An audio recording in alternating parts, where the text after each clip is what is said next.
Hello, you're with Chris at Car Cave USA in Aiken, South Carolina. Website's carcaveusa.com. Phone number is 803-262-4742. We're doing a walk around on a 95 Land Rover Defender 90. It's been built, performance tuned. A lot of parts on here, probably about 45 grand worth of parts. I know every time I look at it, there's something else that we forgot to add on the list on our build sheet, because we're kind of doing it when we had free time. Made it to one off-road adventure, and that was before we even put the the ARB bumper on it or the winch. So if you look it over, she's virgin and not been touched. I don't think the rock sliders have seen any action. The roll cage saw one weekend at Land Rover Safari in Uwari. Really cool rig, been building it over the years and testing parts. So it's had 2 turbos on it and 500 miles because we wanted to test a certain turbo and a head and exhaust and a few things. So we needed the turbo for another project, upgraded again. So all the work that we have done has been within the last 500 miles. It's made one road trip to Charleston. It has always been turnkey. We've driven around here local, can sit, there's no funky electrical drains. We did an extensive amount of maintenance. It is an endless list that we can go through, so that is what we're here for. Like I said, it's kind of mine, I guess. It is mine. Owning the shop, so it's been a play toy. I don't really know where to start. If you've seen the listing, the list on here is long, it's extensive. So let's start from the front corner before we go under the hood and turn this bad boy on. You got an ARB front bumper. Those are great. One of the few companies that actually crash test safety rates their bumpers. You have LED KC daylighters. You have a Warren Xenon or Exxon or however you pronounce it. I'm never sure. 12,000 pound winch. It is about the biggest that will fit in there. It has been spooled in and out for install. That's as far as it's gone. You have a smooth fair lead. 2 shackles are mounted on the front. We upgraded the front headlights. They're also LED. So on top of the LED lights you're running for off-road use, you also have LED headlights. You don't overrun your headlights. We also have LED marker lights. You can see how they have that shiny appeal from the LEDs in there.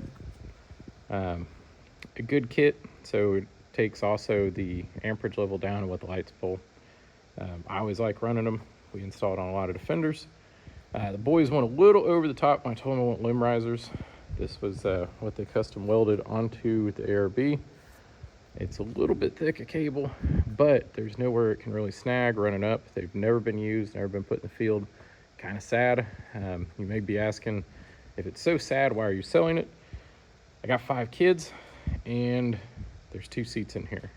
So I have enough cars, have enough Defenders. Probably need a 110. I end up driving our 110s more. So this one's just been kind of a test bed of different parts and all high quality and stuff we've ran in performance tuning. Seeing the grill, talking performance, there's an AirTech intercooler. It probably has 200 miles on it. Didn't go off-road with us, so it is 100% clean. We didn't hit any mud either. We went wheeling. But it keeps the EGTs down. You can see the AirTech logo there. And little things like you see the stainless screws we put in the grill. Try and think it out. That's on all of our cars we do through here. When you go underneath, we did the front brakes. You see the Old Man Emu steering stabilizer. Did the front steering knuckles, extended brake lines, Old Man Emu springs all the way around, and shocks. See, those rotors are new. Let me get up from the ground. All the different body damage, it was on this thing when we got it. If he wants to repaint it, cool, we can strip this thing down. It'd be an easy repaint. It's a solid floor pan, solid bulkhead, no advanced corrosion. I would half door it and pull the roof off. Got a wild hair one day that we kind of made a floating roof, tied in the roll cage, not permanent at all. We can take it off, put on half doors. With the repaint, this thing would be stellar. But if you're going to use it and actually drive it, you're not going to cry if you get a dent in it. So there's a trade-off there. You have heavy-duty hubs up front, and also lug nuts on these are known to back off. So those are, I call them lug nut savers. I don't know what you call them, but they have arrows. So if it untwists and unwinds, you know you're about to lose a wheel. We have repaired cars that happened to. So don't think it's just like, yeah, that might happen. Yeah, right. We have seen it happen. Not to any cars that we've done or built or worked on, but we've seen it happen to others, and it wasn't, you know, it's also comes down to metals where you're torquing things, you over torque, that you're putting stressors on it. Different things can happen, especially as, you know, the lug studs wear. But put those on there, just kind of one of those safety things. And we want to play with them. You have the HD turret sitting up top, and when you get in the floor pans underneath, they're clean. You have your rock sliders. We didn't ever take it off in four-wheel or do anything until we got the safety devices, 6-point cage that goes down the chassis. Not fun to install, takes a long time, but when you look at it, you can see all the metal, all the bars. There's no damage from any branches hitting it. It's all clean. I think there's one photo of it that we leaned it against a tree. All right, you are, and might have taken a scuff here. And that was the extent of it, which also shows you, since we bolted everything on, we haven't wheeled it. Same with the rock sliders. You get underneath, and you have a little bit of dirt we didn't wipe off. You see how they're not damaged. So, like I said, all of our mods have been recent. It does have air lockers in it without an air compressor. So that's something we can remove if you're not interested in having the air lockers. We're really flexible on what we can do on the build here. Where you want to take it, you know, there's some money in air lockers we can remove. We have an air compressor on the shelf. You want to throw air lockers on it, cool. There's the Great Basin Rover, I think was the company, rear axles. So the one piece back here, I'll have to check the build sheet just to make sure, but the guys told me they got them in. If not, we'll slide them in there. I'm 99% sure went in. You have the Allsport rear tire carrier. Those aren't production anymore, I'm guessing, because British Steel went through the roof. So you can't find it. It swings open independently and quality made. We took the rear door, put some new hinges on it, cut it, and we might have used a green one, but we painted it, put a little cap on it just so we had a door back here. As you can see, everything back here, we could easily put seats in it. We're just trying to keep it clean. And we thought about using this as a service truck and rig, but it wasn't beneficial. We need to pull a little trailer. It'll do it. It has plenty of power, a lot of performance mods. My favorite one, you have a bottle opener on the back, and you have a 3-inch Demand Engineering exhaust. It sounds good. Right now our fueling's up a little high, so it does smoke, but that is where our fueling's set at. Need to tone it down just a smidge, but with that giant intercooler, it does keep the EGTs really far down. So you can press this thing down the interstate, it rides well, it feels good. You can really drive it, then you can go four-wheel it. That was our goal with the build. We did put the 3-point seatbelt bar in. Just as kind of an aftermath thing, we did the little Bose UTV speaker. It's really easy to put in a different one with probably better sound quality. I've turned it on one time. The guys kind of jammed out to it. We have inside, these are Messiah front seats. You can see the label here. We did hook in the UTV sound bar. There's no good way to run the wire, and we wired it in where it is keyed to the ignition. So when you turn it on, it'll also come on too. Connect with Bluetooth, jam out some tunes. Little things we did, like the metal binnacle that goes behind here. The switch plate is a little CNC'd one, so we can fit in our off-road lights, and we didn't have all these gauge pods. And we deleted, and we can put one back in for you. We deleted the plastic cover that goes in there. It's actually super clean, need it for another project. We weren't too concerned about having it. We're more functionality on the whole thing, as you can tell. Did the floor pans same way. You can see they're clean, there's nothing to hide. Put grip tape on them, because what happens when you're getting in and out, you want to hose this thing out instead of rubber floor mats, leave it bare, take the garden hose, and put grip tape on the rock sliders. It was a good upgrade to like the back of your jeans snags it, but you don't fall off of it and look like an idiot when you're out in the bush. So pros and cons. We did put in, you have a aftermarket Bosch temp gauge. You also have a tack, and then we put in an EGT gauge, which was welded off an old ashtray. Came out one of the dude's heads one day here in the shop. You have USB plug that we adapted to fit in the center section there, and you have a boost gauge. So the shift boot, I guess is what we'll call that. Yeah, that was from a different project, or came in a kit that somebody didn't want. We slid it on there. It's something we can also change. But my favorite upgrades is the marine grade cup holder. If you're out wheeling, you're doing anything, it stays level. We did have a horn that squealed like a pig for the Red Hawg. Somehow got lost on parts, we didn't get to it. So we'll fire this thing off real quick. Glow plugs, EGT gauge, voltmeter. So you have a lot of different gauges in here to make sure you're not overrunning the vehicle that aren't gaudy and you need like an entire switch pod running out. It was trying to keep this all looking original but not overdoing it. You see so many with this huge cluster here and all these other parts, but we're keeping true to its roots but adding on. We used every different space we could without overloading it.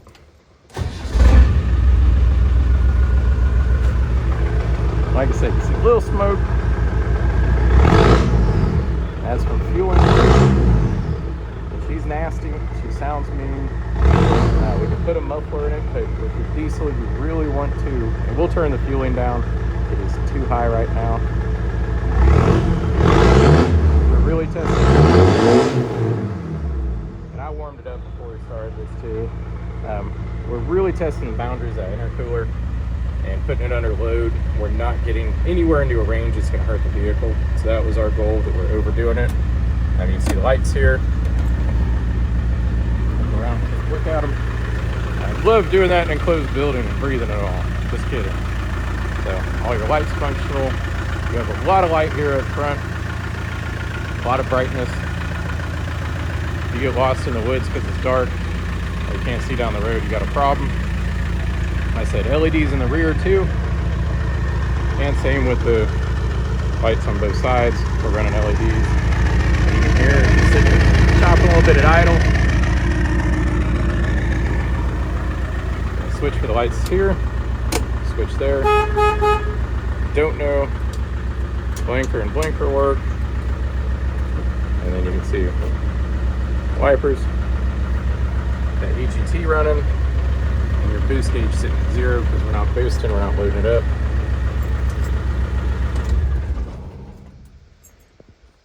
And normally you want to look at things on Defender like the rear cross member. We actually replaced it. The rest of the car, like all the outriggers, floor pans, and everything else, is in great shape. You do have some wear on the doors, but what I would do is half door this thing, take this little floating top off, change its vibe, and go full open.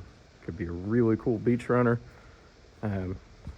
If no one picks it up in the next 30 days or so, I'm gonna throw some rear seats in the back. Probably rip the roof off. See the floor pans down here. And then drive it around with the kids. We have some seats sitting around, so it'd be pretty easy to do, especially when we have a shop here. Even though we're overloaded on work, that would be something fun for the summer.